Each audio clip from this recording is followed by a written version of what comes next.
Wall Street's main indices closed lower on Thursday as investors looked to higher than expected inflation and unemployment claims for indications on the health of the U.S. economy and the path for interest rates. More details in this report. Wall Street's main indexes closed slightly lower on Thursday after higher than expected inflation and jobless claims data. The Dow dipped more than 0.1%, the S&P 500 slipped 0.2%, and the Nasdaq ticked down marginally.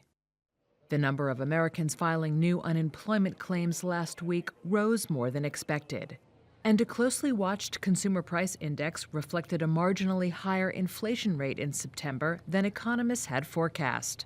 But J.D. Hatfield, CEO of Infrastructure Capital Advisors and CIO of ICAP ETF, said the CPI report was actually fairly strong when you looked under the hood.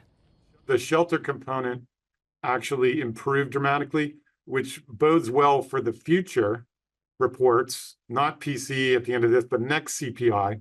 And the parts that printed hot were very volatile.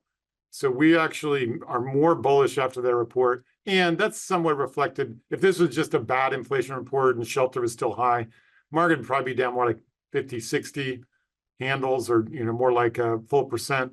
And it's relatively flat today. So most people are interpreting the way we are. Still going to get Fed rate cuts. Inflation is coming down, and it's appropriate to be bullish on the future of the market.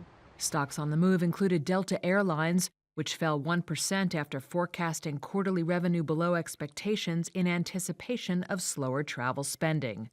Shares of American Airlines also lost ground.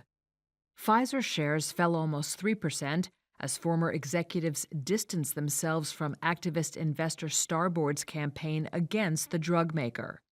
Investors now turn their focus to third-quarter earnings, with major banks scheduled to report results on Friday.